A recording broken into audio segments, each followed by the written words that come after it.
Frumoși mei săgetători, bine ați venit, dragii mei! Astăzi facem etalarea bonus pentru voi, pentru ce a mai rămas din luna martie sau nu numai, pentru că în tarot nu există timpul. Începem cu primele 3 mesaje bonus pentru voi de la acest minunat oracol, să vedem care sunt ele. Primul mesaj. Începem. Iubire de sine. Frumos. Împlinire și frică, ego și frică avem aici. La capătul cărților, repetiție. Am văzut și la Gemeni acest mesaj, nu știu dacă aveți planete în semnul Gemenilor sau, cine știe ce altă conexiune cu Gemenii aveți.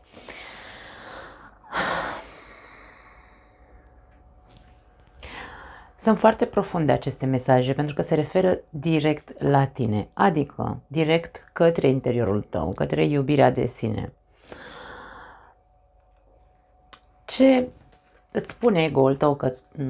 Că nu meriți, atenție, pentru că aici nu vorbim despre ego-ul nostru, nu se ne spune niciodată că nu merităm anumite lucruri, dimpotrivă ne spune, meriți să fii fericit, meriți să fii așa cum vrei tu, meriți bla bla bla, ca să se umfle ego-ul, da? Să se alimenteze, ego-ul asta încearcă să facă, să se alimenteze și ne transmite informații în care el să se simtă bine, da? Asta e părerea mea, din punctul meu de vedere. Ego-ul nostru nu are rolul de a ne face să ne simțim mici. Are rolul să ne protejeze, însă atunci când acționăm din frică sau în interiorul nostru simțim frică, emoțiile acelea de panică sau de teamă, vorbim despre ego-ul nostru. Ce face este că ne face să credem că nu suntem iubiți, că nu suntem fericiți, da? Are nevoie să se alimenteze de ceva și aici e ca și cum se spune, iubirea de sine și împlinirea nu ține de dorințele ego-ului. Eu asta simt să-ți transmit. Există ceva ce se repetă în viața ta. O situație, o relație, sau mă rog, un tipar de relație, ca să ne înțelegem, un comportament, da, al tău sau a altor persoane din jurul tău, ceva se repetă de mult, probabil, sau s-a tot repetat cam același scenariu, dar cu alți actori. De ce? Pentru că și e posibil să se repete și în această perioadă. De ce? Ca tu să vezi că de fapt toate acțiunile tale în care ego-ul tău vrea să se alimenteze sunt din frică. Frica, cum am zis mai devreme, de a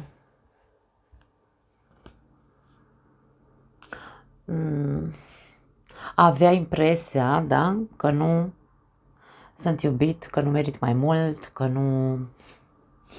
Habar n-am, tot felul de, hai să numim așa, sentimente din astea de panică și de vinovăție, inclusiv poate să fie, da? De foarte multe ori ego-ul nostru ne scoate în evidență sau fricile noastre ies, da? Alimentate de ego-ul nostru, încercând să-i absorbim pe ceilalți, să ne facă fericiți, să ne ridice autostima, să ne valoreze și uităm că de fapt noi trebuie să facem munca asta. Nu trebuie să așteptăm din afară. Ego-ul nostru vrea să se alimenteze din afară, da? Ca să se simtă sătul, să-l numim așa, da? Așadar, e posibil ca în această perioadă să repeți un tipar anume în care ego-ul tău mai are nevoie de alimentare sau de acest aliment de a cere celorlalți să te valideze, să-ți spună că ești important, că te iubește, că habar n-am. Nu vei simți, nici așa nu vei simți împlinire. Deci aici eu vreau să înțeleagă că ceea ce încearcă sau ceea ce eu simt că vor să încerce aceste cărți să ne transmită este că trebuie să fii atent la tine când acționezi din frică Pentru că vei vedea că nu te vei simți satisfăcut, indiferent că ego-ul tău ar putea să se simtă satisfăcut pentru pentru o sclipire, să zicem, da? O zi poate se simte sătul, într-un fel sau altul. Dar fii atent la tine să vezi în ce context se repetă această necesitate de a cere și a cere. Pentru că aici avem o gură, da? E o față cu o gură. Aici nu simt ce am simțit în alte etalări când a apărut acest mesaj. La voi simt că sunteți cumva, repetați cumva un tipar în care tot pare că absoarbe, nu? Vrea să absoarbă o persoană sau vrea să se alimenteze de o persoană care să-i spună că este iubit, că este apreciat, că este valoros, că este, nu știu, că nu se poate trăi fără el. Adică asta încerci, să sugi cumva, da? Ca tu să te poți alimenta, să simți într-un mod, te păcălești într-un fel sau altul, trebuie să vezi lucrurile astea, da? Pentru că se repetă, atenție la ce se repetă.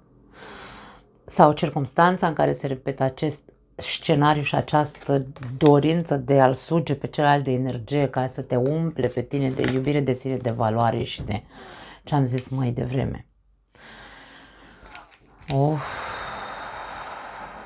Foarte, foarte grele darurile luna asta. Cred că tot anul o să o țin așa, pentru că energia e care e pe cer. Ți se spune să începi să te iubești pe tine, să încerci să fii mulțumit de tine așa cum ești și să muncești cât de mult poți cu tine ca tu să-ți ridici propria autostimă, tu să te respecti pe tine, tu să te iubești pe tine și să te valorezi, nu să-ți vină din exterior, pentru că nu te va satisface indiferent cât de mult ai încerca să te alimentezi din exterior. Nu va funcționa, vei vedea, va trebui să vezi la un moment dat.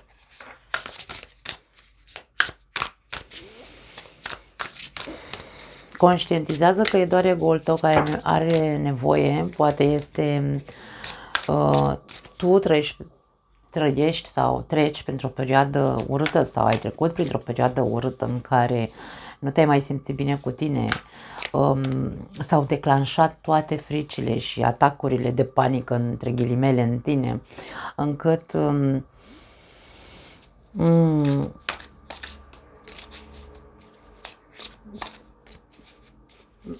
poate, pentru că vorbim despre o repetiție, poate că înainte, când ți se spunea, nu știu, uite, de exemplu, ca să dau un exemplu simplu, ți se spunea, te iubesc, ești valoros pentru mine sau ești important pentru mine, vreau să fiu cu tine, mă simt împlinit când sunt lângă tine. Deci dacă ai avut mesaje de genul ăsta de la persoanele din jurul tău în ultima perioadă și poate ego-ul tău a simțit că, ego-ul, acele frici care s-au declanșat, acea autostimă joasă, încet a încercat, a putut să se recupereze cât de cât.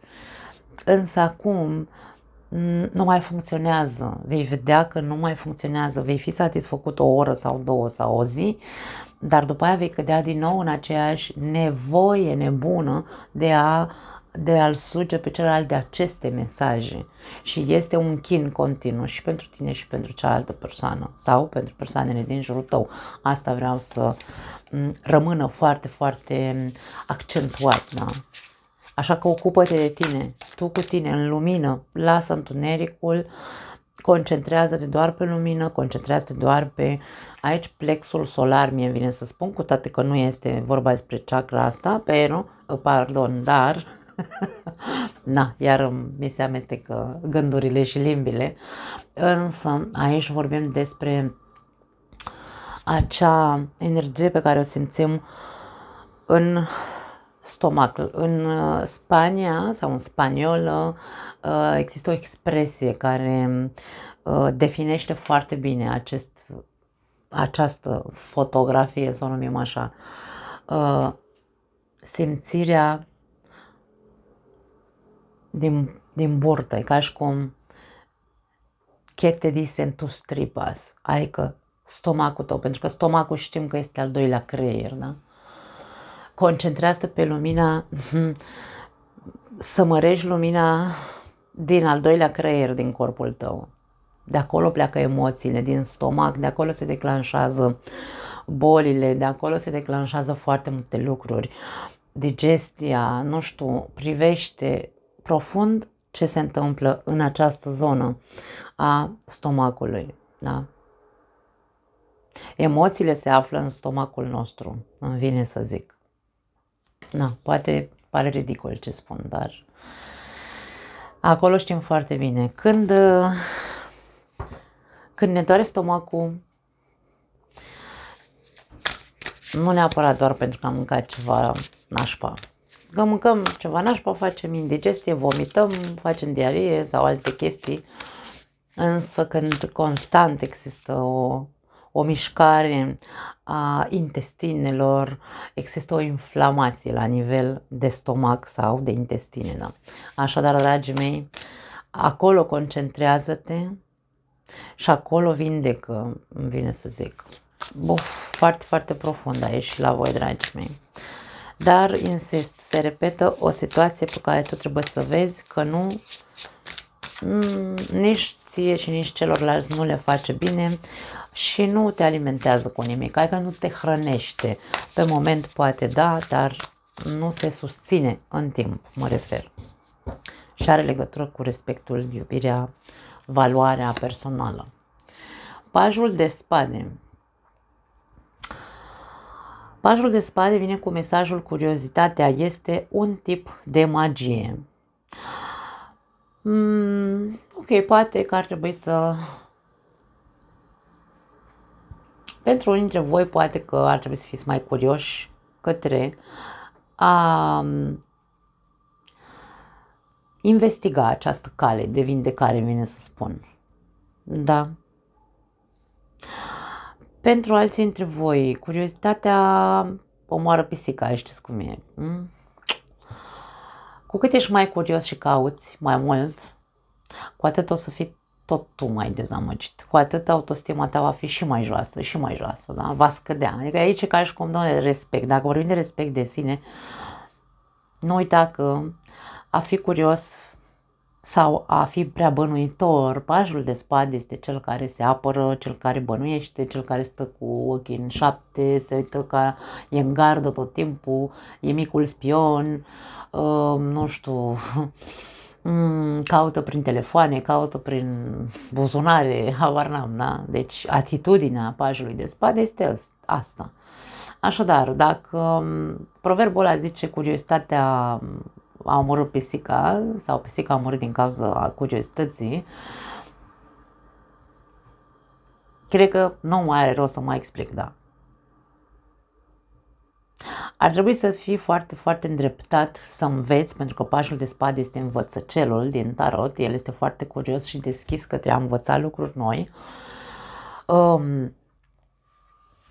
Să fii deschis către a te concentra pe tine, ca tu să fii bine, ca tu să te vindeci. Atât, nu alte prostii care să începi să-ți bagi nasul în telefonul partenerului sau habar n-am, nu știu, na. Asta simt. Rege de bâte, aprindeți lumina interioară încât ceilalți să te poată urma. Să nu uităm că săgetătorul este un semn de foc. Focul înseamnă lumină, dar focul înseamnă și părjolire, îmi place mie să zic, arde, da? Focul inspiră, focul creează și distruge în același timp, sau mă rog, depinde cum îl folosim, da? Focul putem să aprindem o lumânare ca să ne dea lumină și putem să o băgăm sub masă lumânarea și să dea foc la masă, adică ne înțelegem, da? Regele de bâte este posedat de vine cu această energie de îngânfare, aș spune. Toată suita de bâte reprezintă aroganță, îngânfare, ego, Dacă mesajul este să-ți aprinzi lumina interioară, este, vezi, s-a așezat sub această carte, lumina ta interioară,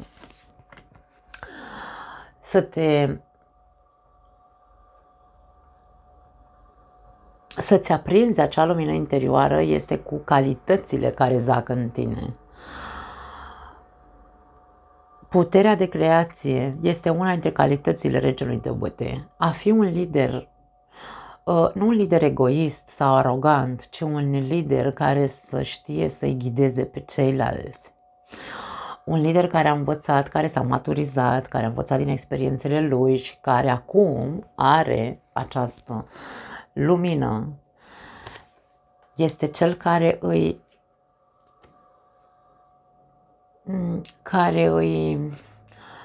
prin exemplul lui de creștere, să zicem așa, îi ghidează pe ceilalți, nici de cum din aroganță. De aia spun, e o mare diferență între partea pozitivă și partea negativă a acestui card. Dacă tu vrei să fii urmat sau dacă tu vrei să fii în continuare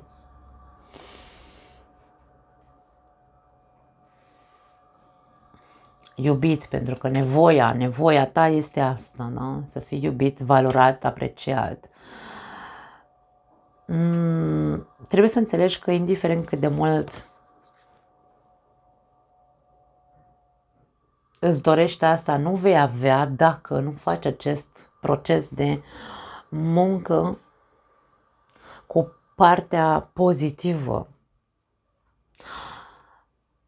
a acestor energii. Pentru că dacă eu din ego, am aici ego-ul meu are nevoie de aliment în fiecare zi, da? Din punctul ăsta de vedere. Dar dacă eu stau toată ziua, de exemplu, cu ochii pe toată lumea și sunt foarte atent ca nu cumva să-mi spună un cuvânt care să-mi deranjeze ego-ul aici, da?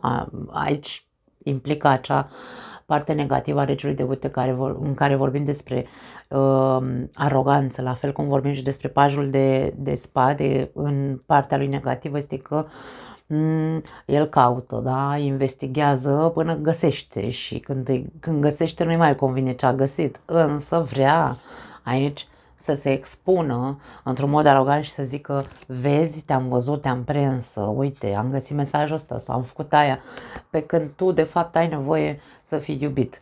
Deci aici nu se pupă cumva, da? Tiparul de comportament. Dacă tu vrei să fii iubit cu adevărat și asta cauți, tu trebuie să înveți să acționezi din energia pozitivă a acestor carduri, adică nu mai fi curios că mori prea repede, da? Sau vei distruge, probabil, ce pune una și învață să-ți construiești singură acea iubire, singură ca persoană, acea iubire de sine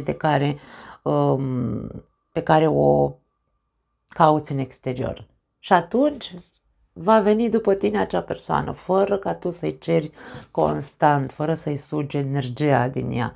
Da. Cred că m-am făcut înțeleasă. Că mai e și Mercur retrograd, poate bat câmpii un pic, dar nu cred că am bătut câmpii. Mai departe, 7 de cupe. 7 de cupe, cartea iluziilor. Ce, Doamne iartă-mă, ai... Pentru că aici ego-ul tău se alimentează din iluzii. Deci, dragii mei, 7 de cupe în acest oracol vine cu următorul mesaj. Nu toate opțiunile mărețe care ți se oferă sau ți se vor oferi sunt opțiuni mărețe pentru tine. Adică nu tot ce zboară se mănâncă. Nu tot ce ți se pare mai, nu știu, ca și cum dacă nu primesc, da, ego-ul tău e așa cumva între două lumi. Da? Dacă nu primesc ce am nevoie, eu mă duc și caut în altă parte sau o să îți demonstrez cumva, pentru că dacă vorbim de partea negativă a regiului de bâte este aroganța, da? Narcisismul, o să-ți demonstrez că există persoane în exteriorul meu care mă plac, mă doresc și așa mai departe. Deci aici, atenție, aici e o capcană, îmi vine să zic. O capcană cu care te alimentezi. E o telenovelă pe care ți-ai construit-o. Mie îmi place să-i spun 7 de cupe. Pentru mine 7 de cupe telenovela aia mexicană 100% la mie. Da? Pentru că e povestea din capul nostru pe care ne-o spunem, care nu este reală. Nu e reală. Și aici ne alimentăm din, ca și cum am alte opțiuni. Dacă tu nu-mi dai, mă duc în exterior sau nu știu, habar n-am, ceva de genul, da? Asta simt aici. Un alt aspect este, dacă 7 de cupe vine cu iluzie, vine cu, hai să o numim, dacă nu mi este cuvântul,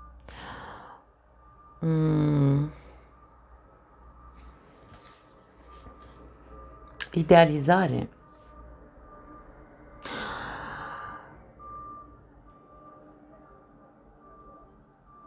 Idealizezi ce? Întreabă-te dacă idealizezi o situație, o persoană și poate nu e nici pe departe ceea ce tu ți-ai construit în mintea ta.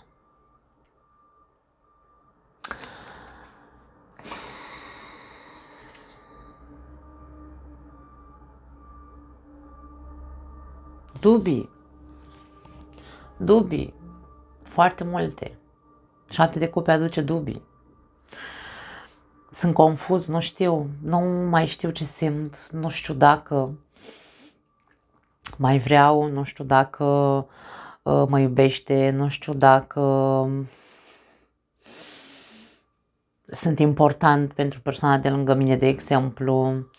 Da, deci aici e un soi de haos emoțional pentru că ai în cupe. Da?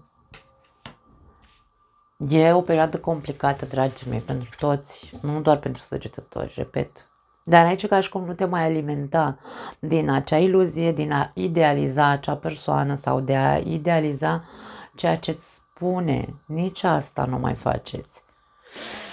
Pentru că dacă tu te alimentezi din, îți spune 2 cuvinte frumoase, te agăți de ele, pe moment te simți bine, însă după aia începi din nou. Aoleo, n-am încredere deloc. Începi să devii arogant, acuzator, habar n-am, tot în aceeași buclă te duce. Da, deci asta este ceea ce această etalare încearcă să ne spună. La capătul cărților ce avem? 2 de spade. Vine cu următorul mesaj. Trezește-te. Ce vrei cu adevărat? Scrie aici. Avem o persoană legată la ochi care e cumva într-un fel de răscruce de drumuri. Nu știe dacă să se ducă către stânga, către dreapta, da? Deci confuzie din nou aici. Poate că tu ești de mult în această dilemă. Aș spune că e o dilemă, nu neapărat un moment de a alege. Când apare 7 de cupe, care înseamnă și alegeri, ți se spune dacă ești confuz, nu lua niciun fel de decizie. Asta e mesajul 7 de cupe, pe pozitiv, într-un fel sau altul, dacă ești confuz. Și aici vedem că ești într-o dilemă, pentru că tu nu știi dacă să te duci la stânga sau la dreapta. 2 de spade este cartea blocajului, blocaj interior, blocaj emoțional, blocaj, nu știu ce să mai simt, nu știu ce să mai cred, încerc să caut informații cu pajul de spade, nu-mi plac informațiile sau poate nu găsesc nimic și mă alimentez pe un sau citesc printre rânduri cu pajul de spade, nu neapărat că încep să caut prin telefoane sau prin buzunare sau așa. Mă citesc printre rânduri, dar este o interpretare iluzorie sau este, nu știu, care nu este corectă, nu este reală. Și se produce un blocaj în mine pentru că nu mai știu ce simt sau nu mai știu ce să simt sau nu mai știu ce e adevăr, ce nu e adevăr. Deci aici e o mare confuzie pentru unii dintre voi. Cert este că ceva se va repeta și nu e, adică e ceva, e o buclă în care vă învârtiți de mult timp. Aș spune că e pe partea emoțională în legătură inclusiv cu partenerul de viață. Hai să vedem ce spun cărțile de oracolul iubirii, da? Să vedem. Dar pare că are multă legătură cu această, ok, au sărit 3, exact 3, nu 4, na, pentru voi avem 4. Și avem Deschideți mintea, prima carte, o căsnicie, trădare, izolare. Și la capătul cărților avem sare și piper. Ok, dragii mei, înțeleg că pentru cei care aveți o relație, aici vorbim despre o relație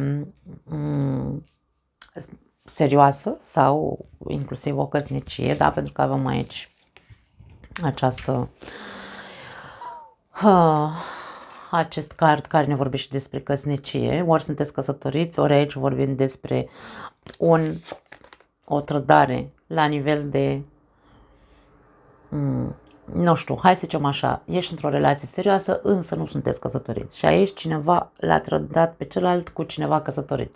Da? Deci aici putem să vorbim despre, hai să zicem, două relații serioase care unul dintre parteneri s-au cuplat unul cu celălalt. Da? Putem să vorbim despre asta în cazul în care nu vorbim de faptul că sunteți căsătoriți. Dacă sunteți căsătoriți, în relația voastră, unul dintre voi a purtat o mască, a înșelat și de când a înșelat s-a izolat. Într-un fel sau altul, de ca și cum s-a deconectat, nu neapărat s-a izolat. Poate, da, pentru dintre voi dormiți în camere separate, de ce nu? Însă, aici vorbim despre acea retragere interioară. M-am izolat emoțional de celălalt, mai ales dacă aici am înșelat, de exemplu. Am avut o aventură. Ce facem când vorbim despre situații de genul ăsta? Aici deschideți mintea, nu doar tu, amândoi, deschideți-vă căpățâna să vedeți, ok, realitatea care e. Suntem căsătoriți, da, a avut loc o trădare, da. Ce facem cu trădarea asta? De ce a avut loc trădarea? Poate pentru unii dintre voi a fost lipsea sarea și piperul. V-ați pierdut, că toți ne pierdem la un moment dat, ne pierdem în rutină, ne pierdem în, știu și eu, în rutină, că până la urmă rutina omoară tot, adică nu mă refer la rutină că ne-am plictisit unul de celălalt, ci rutina, fiecare își face treaba, eu mă duc la muncă, tu te duci la muncă, venim acasă, eu fac mâncare, tu vezi copiii, habar n-am, da? În fiecare zi e la fel. Rutina omoară sarea și piperul dintr-o relație. Poate ne-am pierdut, s-a întâmplat, uite. Acum, nu este o scuză, eu nu încerc să-i protejez pe cei care își înșală partenerii, dimpotrivă, eu am o mare problemă cu asta, însă, în momentul în care conștientizăm, că ne spune deschideți capul, mintea, deschideți-vă mintea, ok, suntem căsătoriți, băi, ok, s-a întâmplat, de ce? Conștientizăm. N-am mai avut o grijă de cuplul ăsta, n-am mai avut grijă de noi ca cuplu, da? Ce facem? Ne luăm o pauză? Ne izolăm? Poate pentru unii dintre voi nu ar strica. De ce spun asta? Pentru că atunci avem timp, când nu suntem în aceeași casă, de exemplu, avem timp ca fiecare dintre noi să reflectăm ce s-a întâmplat și să vedem dacă această căsnicie mai are o șansă, dacă mai vrem, pentru că dacă ne-am izolat emoțional în momentul în care, sau dacă unul dintre noi s-a izolat emoțional în momentul în care a avut acea aventură, aici are problema celălalt. Da? Dar dacă e nevoie să ne dăm un timp separați, nu într-o cameră, mă refer nu în aceeași casă, în locuri diferite, ca fiecare dintre noi să reflectăm la ce s-a întâmplat și ce facem pe mai departe, o facem, da? Nu putem să pretindem să avem aceste scenarii la infinit, pentru că vorbim de o repetiție, în care să ne sugem unul pe celălalt, de emoții, de cerințe care oricum nu ne satură pe dinăuntru. Nu, aici ca și cum vouă, vi se spune, stați departe o perioadă unul de celălalt ca să puteți să recapacitați, îmi vine să zic, nu știu dacă e corect în românește cuvântul, dar a regândi, Mercur retrograd, Venus retrograd. Nu spun să rupeți relația, Doamne ferește, până la jumatea lui aprilie am spus și în prezentarea pe care am făcut-o material despre astrologie, nu e despre a rupe relația, e despre a regândi, restructura, da? Relația și ce s-a întâmplat în această relație. Și asta nu e că trebuie să o faceți doar voi, trebuie să o facem toți ca să ne înțelegem. Dacă sunteți singuri, dacă voi sunteți în gardă, dragii mei, pentru că ați suferit, ați avut relații în care ați fost trădați, mințiți, manipulați, habar n-am, nu știu, unii dintre voi chiar ați avut o căsnicie care s-a terminat, în care ați divorțat din cauza înșelăciunii, da? Din cauza aventurilor și așa mai departe. Aici ca și cum, da, ok, ai trăit o trădare sau mai multe, nu are importanță, nu ești singurul de pe această planetă, ți se spune, nu te izola, nu te izola, deschide-te, deschideți capul și începe să lucrezi cu tine. Nu ai nevoie, să spunem așa,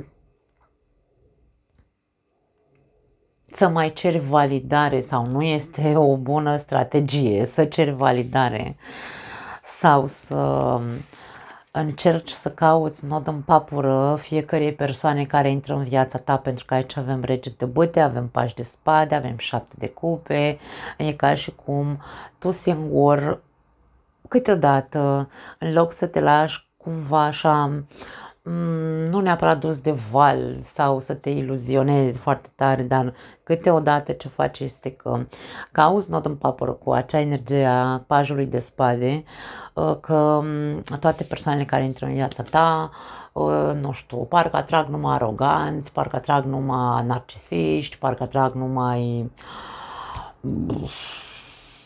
machos ăștia alfa sau habar n-am, femei de-astea super seducătoare și așa mai departe, și știu că o să mă îmbăt cu apă rece. Dar e ca și cum tu singur îți faci niște credințe în capul tău. Săgetătorul e foarte bun să-și facă propriile credințe. Dar asta e doar povestea pe care ți-o spune ego-ul tău, insist și la voi, da? Până când tu, sau mă rog, până când voi nu veți reuși să faceți această muncă interioară în a vă vindeca și a vă vedea cât de mult meritați și cât de mult, cât de valoroși sunteți,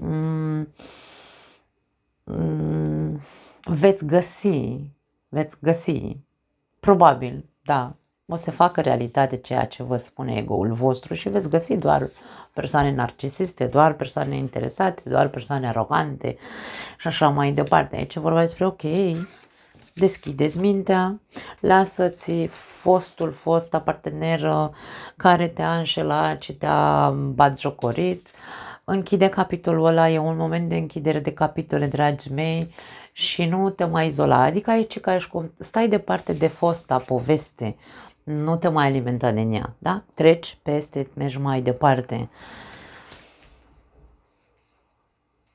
Foarte interesant. Hai să vedem mai departe. Ies foarte lungi talerele. Simt că sunt atât de multe de spus pentru cât mai mulți dintre voi. Eu nu întrerup o etalare doar pentru că trebuie să fie scurtă. Am de gând să le fac mai scurte, însă nu pot. Nu acum, cel puțin. Avem porumbelul păcii, pace și seninătate. Ai nevoie să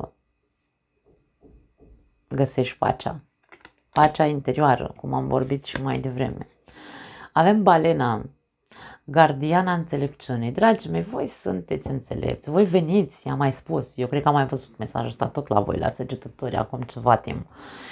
Voi săgetătorii guvernați casa nouă, care este casa, hai să spunem așa, filozofiei de viață, a credinței și așa mai departe. Voi aveți o înțelepciune, un ghid spiritual înăuntru vostru, de care nici măcar nu sunteți conștienți. Sau poate unii sunteți, dar ce văd aici îmi arată că pe cei pe care vă văd în această poveste nu sunteți conștienți de puterea interioară ancestrală, îmi vine să spun, pe care o aveți. Na. De ce să nu rămâneți centrați pe pace și seninătate emoțională sau spirituală inclusiv și să stați în umbra acelui ego care are nevoie să se alimenteze din firimituri, îmi vine să zic. Casa, avem schimbare de casă, mutare. Pentru unii dintre voi, vezi, acest mesaj de izolare nu cred că ai și degeaba, e ca și cum aici se insistă. E momentul să te muți.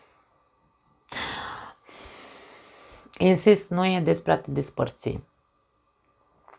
Nu. Merg în trecut, acum în urmă câteva minute când vorbeam despre cei singuri și am spus că poate exista varianta ca unii dintre voi să, în această perioadă, să repetați o scenă. Cunoști pe cineva care e căsătorit și intri în relație cu ea sau cu acea persoană, însă te minte că nu e căsătorită, da? Deci aici e vorba despre, ok, deschideți capul, tu ești înțelept sau fii înțelept, pentru că miroși. Această situație nu-ți va aduce pace și liniște. Va fi o situație în care te va duce tot la singurătate. Probabil vei afla, pentru că pajul de spade e aici ca să îți aducă anumite informații. Această persoană este o persoană foarte, hai să spunem așa, mândră și place să-și gâdile ego-ul și poate că tu ești o persoană foarte interesantă pentru ea pentru a te cuceri. Îți spune povești nemuritoare, 7 de cupe, da? Te îmbărlegă așa, ca să zicem pe românește. Și ți se spune să fii atent, cu ochii în 7, deschideți capul, pentru că această persoană poartă o mască. Masca poate fi că este căsătorită. Da. Această întâlnire se poate manifesta, de ce nu,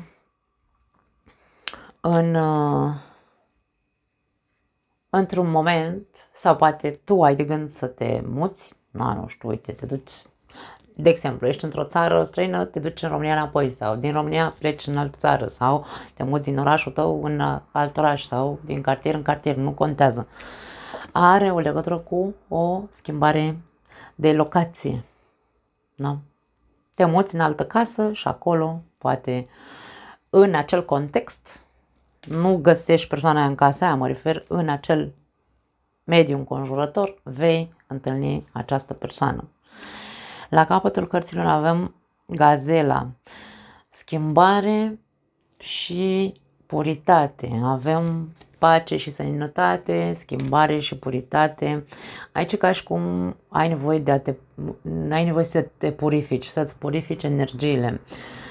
Ce înseamnă asta? Să-ți purifici energiile? Am mai ieșit la o zodie, dar n-am simțit același lucru. La voi simt că trebuie să scăpați de anumite energii care vă ține într-o repetiție și într-un blocaj. Puritatea înseamnă purificare, înseamnă a fi pur, a fi curat, da? E ca și cum curăță-te. De tot ce te-a sensibilizat, îmi vine să spun, sau te-a făcut să te simți mai mic în ultima perioadă. Sunt niște emoții pe care tu ai nevoie să le purifici. Nu ești o gazelă care nu se poate apăra. Ia uite ce coarne are această persoană, pardon, animal. Da. Nu ești o gazelă, ai cu ce să te aperi, ai arme să te aperi, ai înțelepciune ancestrală cu care să te aperi și care să știi cum să te purifici. Da.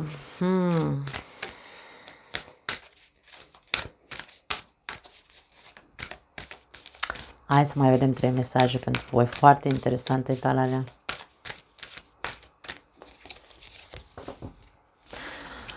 Copacul lasă să plece povestea aia în viața ta, există un eveniment pe care tu nu reușești să-l arzi. Vorbeam despre foc mai devreme, da? Aici am un copac în flăcări. Ce te arde pe interior și nu reușești să lași să plece din viața ta? La ce cauți nod în papură? Are legătură cu ego-ul tău, are legătură cu fricile tale, are legătură cu faptul că nu te simți valorat sau valoros în viața celuilalt, are legătură cu acea trădare. Fiecare dintre voi știți despre ce e vorba.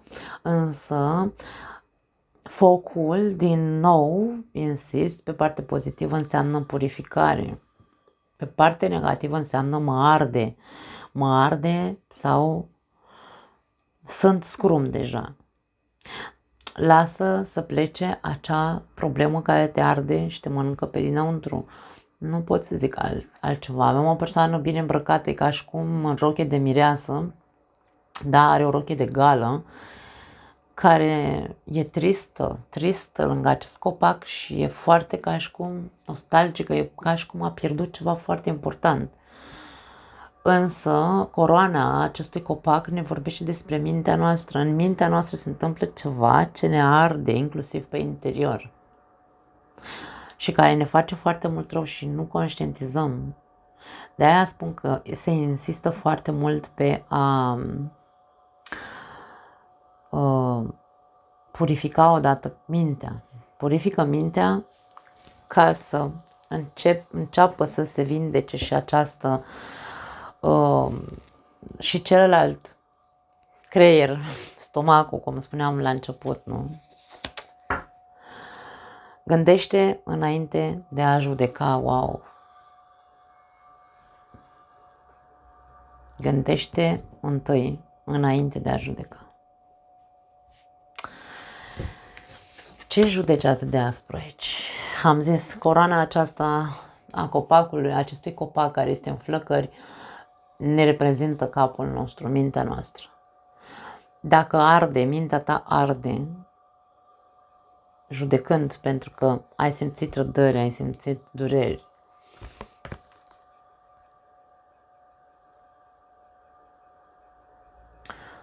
Acum e perioada oportună cu Mercur retrograd și cu Venus retrograd până la jumătatea lui aprilie nu să stăm doar să regândim situația asta, că nu mai ajunge, că deja ești de foarte mult timp în aceeași situație, ia uite. Deci vorbim despre o situație care te macină de foarte mult timp și care, Doamne, te-a blocat, te-a lăsat așa într-o răscruce în care habar n-ai ce să mai faci, încotro să o iei. Însă aici vorbim despre, ok, acum e momentul să regândești, ca să poți să închizi ciclul ăla odată. E nevoie de o schimbare aici, nu poți să o mai ții așa, că o să-ți explodeze capul. Da? Gândește înainte de a mai judeca sau de a mai continua cu această poveste, mamă, să o mai lângănești 15 ani de acum înainte, dragii mei, nu mai e moment să o lângănim, e moment să închidem. 2025 este un an de tranziție în care trebuie să lăsăm năravurile pe care le-am avut sau ce s-a întâmplat în trecut și să pornim un alt ciclu. După 15 aprilie, probabil că o să fii capabil să iei o decizie. Însă, nu te mai omoră, ajunge. Fii tu prioritatea numărul 1 în viața ta. Na, ce vrei să spun? Iubire de sine, terminăm cu prioritate, fii tu prioritatea din viața ta. Eu mai mult de atât nu am ce să mai explic, pentru că sunt foarte clare cărțile. Potențialul tău este infinit. Uite aici, ești pe tron sau Poate ar trebui să te pui pe tron, nu dintr-un punct egoic. Acum, hai să încercăm să fim coerenți. Eu nu spun fă-te un arogant sau o arogantă, o narcisistă și așa mai departe. Nu e despre asta. Nu, nu, nu. Aici vorba despre Doamne, ce merit. Îmi cunosc valoarea, da? Știu ce mi-aș dori ca să mă simt împlinită, nu din frici. Nu, nu, nu. Pentru că știu într-adevăr cine sunt. Știu într-adevăr ce merit. Nu merit să fiu înșelat, nu merit să fiu umilit, nu merit să trăiesc într-o relație cu măști, nu merit să fiu tratat într-un fel în care, da, în care să fiu aici dus de nas, păcălit, habar n-am. Deci aici realitatea este cea pe care e momentul să încerci să o vezi, că prea îți bați capul și ți arzi capul doar cu acea înșelătorie sau, mă rog, trădare și tu stai și plângi și zaci și pe blocaje și pe cerșală emoțională cumva. Nu mai am altceva pentru voi. Vă pup, ne vedem data viitoare.